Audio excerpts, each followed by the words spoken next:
The noon hour of madness and mayhem powered by Jalisco's, the podcast. The noon hour of madness and mayhem is powered by Jalisco's What's Up Peaches. Who are we making mad today? Let's do it. People who are hungry is the first people we're going to make mad. Because we're not going to talk about the delicious food available at Jalisco's, like the Chipotle burrito. Oh, I'm suffering too. That sounds good. Yeah. I was just watching a video a minute ago with Jade. And I heard you guys. You guys were just laughing because I'm in the Cannonball studio. You can right hear next us to all your the way office. down there, huh? What? Oh, I ran down to Jade's office for a minute because we wanted to see this on a bigger screen. Oh. It was a TikTok channel where two dudes basically do Brad Eats. Yeah. And we started off, we watched a video of these guys eating surströmming, which we've talked about on air before. I've played you that video before, the guy that just gagged and the cameraman that almost threw up too when they opened up that can of surströmming. Oh, yeah. These guys did it in their garage. This is their shtick, eating, nasty, nasty stuff like we used to do. So we got a good laugh watching them eat surströmming because Jade and I have done that. And there's nothing more disgusting I have ever tried or smelled. So bad. Fermented fish in a can, everybody. And when you open it, it smells like the black tank of a camper that's been used for a week baking in the sun. The black tank is where the dookie goes, Peaches. No, I figured. Okay. So we watched that and then started discovering other things that I had never heard of. Like, have you ever heard of a century egg? No. Okay. I don't dabble in weird foods like you guys do. Yeah. I usually eat the same stuff over and over and over again. So what they describe this as is hold on, let's get some more music going. We got to keep it festive. All right, it's a culinary dish made by preserving duck, chicken, or quail eggs in a mixture of clay, ash, salt, and other things for several weeks to several months. And then it turns into basically a black gelatinous thing with a hideous gray yolk. So out of all the things you can eat, you decide, hey, you know what? I want that. Mm-hmm. These guys, they crack one open. The smell of it, just like the surströmming, they start gagging. And they had something else called, they were doing like an Easter challenge. So they had that egg, and then they had a balut. Which, balut is famous in the Philippines, I think. In the Philippines, Cambodia, and Vietnam. Joe Coy talks about it all the time, and it's literally like a bird baby inside the egg that you eat. That has also been, I believe, okay, I guess they cook them, and they also can, I think, ferment them. When these guys opened up the balut. I think it's like balut. That's how you say it. I don't know balut. how you say it, Yeah. but I was not prepared for what I'm not going to describe it to the listeners. These guys, they didn't end up even eating it. No, they because were you both look just at puking. it, it's a dead bird. They were puking. Right. Are you guys hungry out there? I want to tell you about some other things you could have for lunch. Oh, by the way, yesterday was no World Pass Gas Day, so. Oh, nice. Yeah. I would imagine that the gas you would get from a century egg or balut, it has to be hideous. There was a bodybuilder, and she was like, I don't like eating chicken all the time, so she would end up blending it and then drink it that way. Oh. Good old chicken smoothie. When Jade had his jaw broken back when he was a teenager, he tried to drink a cheeseburger, blended it up. Not good. Not good from what he said. I'm now thankful for my jaw. So we've done things like we did eat the surströmming. I don't think we could have touched the egg situation, but we've ate crickets and spiders and stuff on there. Crickets aren't that bad. Crickets are nothing. They're nature's chips. Yeah, they're nothing. Nature's at crouton. all. They look gross because they're crickets, but once they're in your mouth, it's no big deal. It's not like surströmming. Fermented fish. It's like gooey and gelatinous and smells Where do they like eat a that? dumpster. I think it's like Sweden.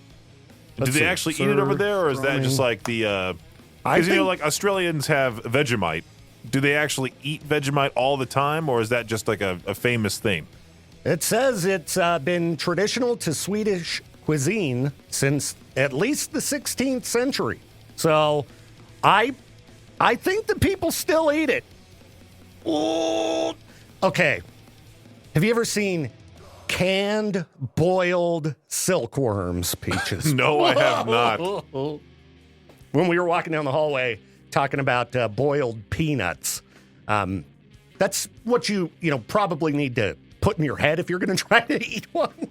But imagine a peanut that, it's just like a large, nasty, caterpillar-looking thing. Gross.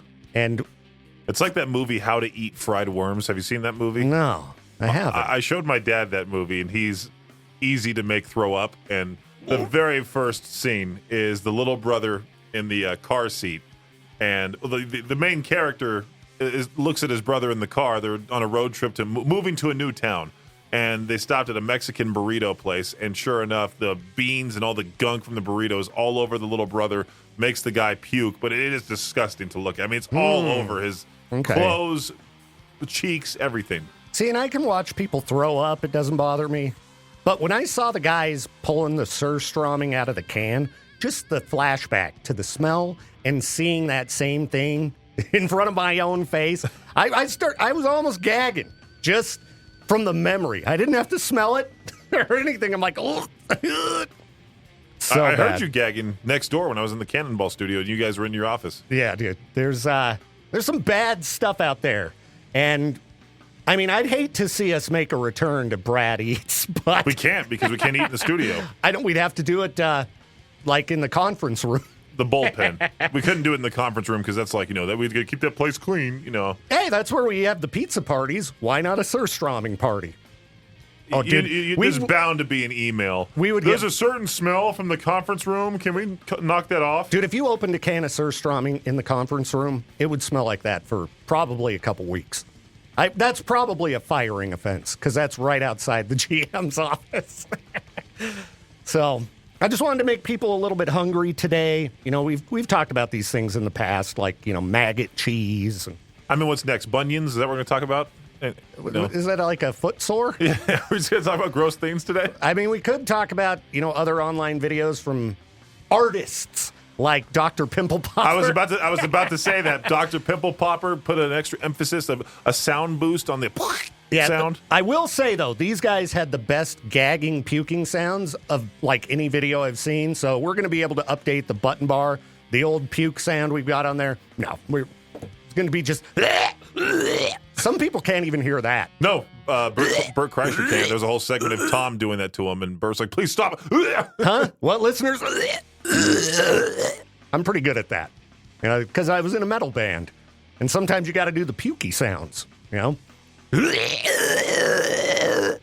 like that, Peaches? Pretty good. All right.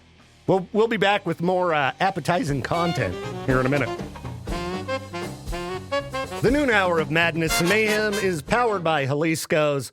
Peaches, where did you see that comment? In our KBEAR group, there was a girl asking, "Hey, how can I recommend or request a song?" That's the word I was looking for. In Hard Drive XL or something like that, because the phones are down still, unfortunately. Okay, we'll give you Lou Brutus's cell phone number. Hang on, let me look that up. Everybody. I almost tagged him and said, "Hey, Lou."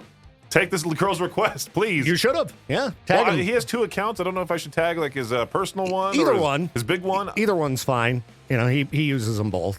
So okay. Yeah. I'm sure he'd respond. Yeah. He's a guy who might be able to make that request happen and give her a shout out on the show.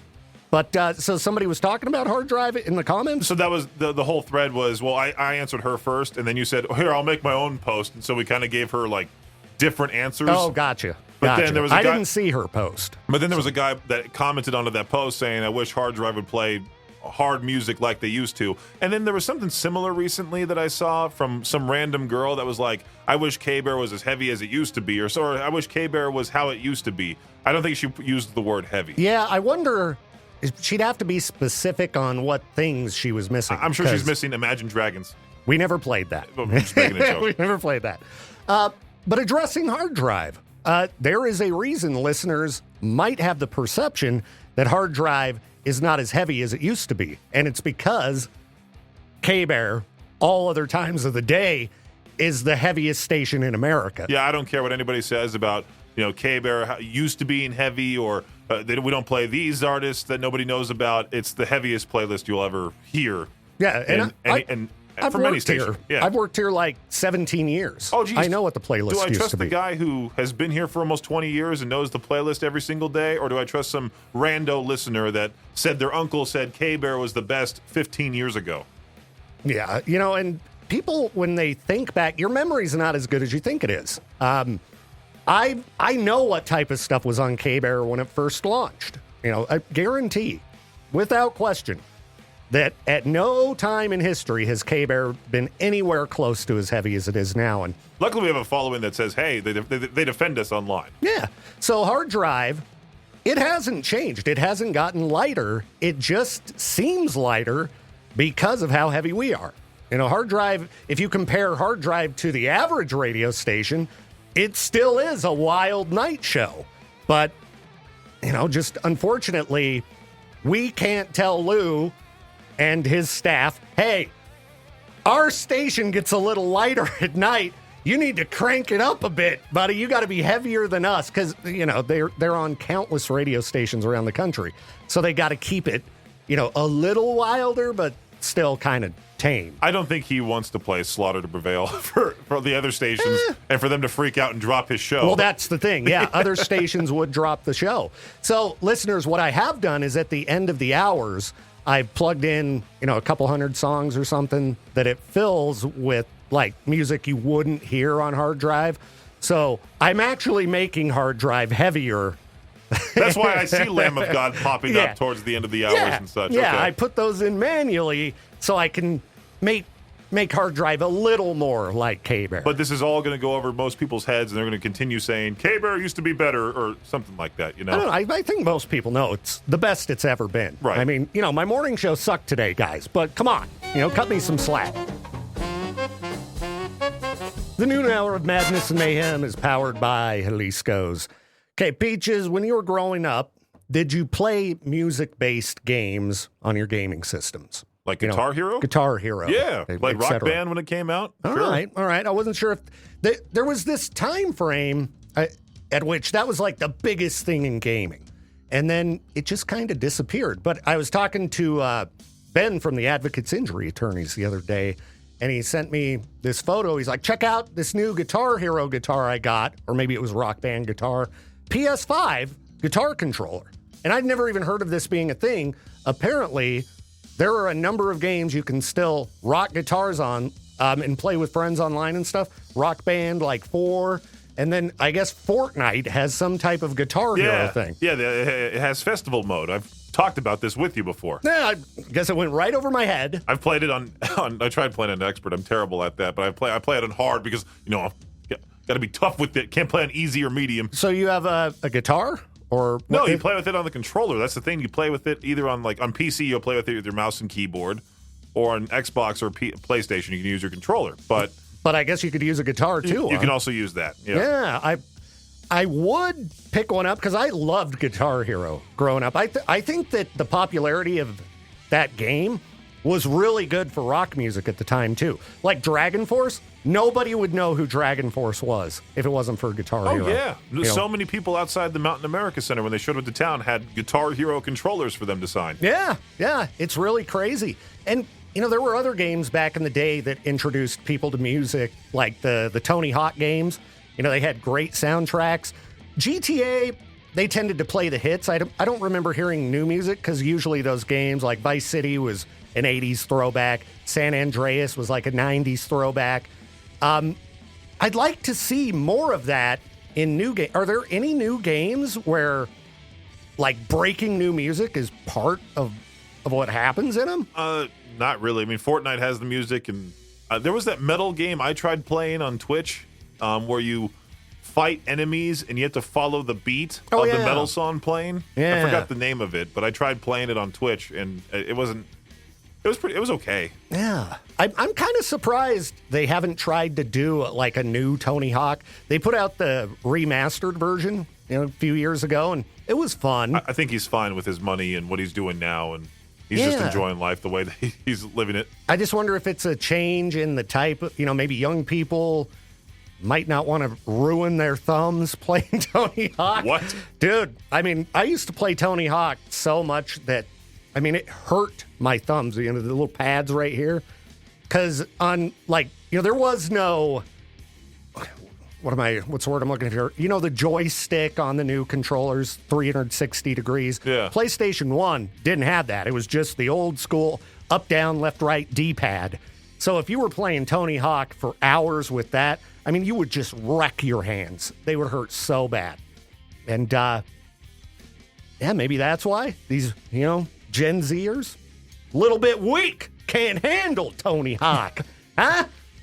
I don't know. Somebody's going to take you out of context now. That's true. Probably. Feel free to post about it in the Life in Idaho Falls group. Victor called the Gen Zers weak. Can we impeach him? The noon hour of Madness and Mayhem powered by Jalisco's is a production of Riverbend Media Group. For more information...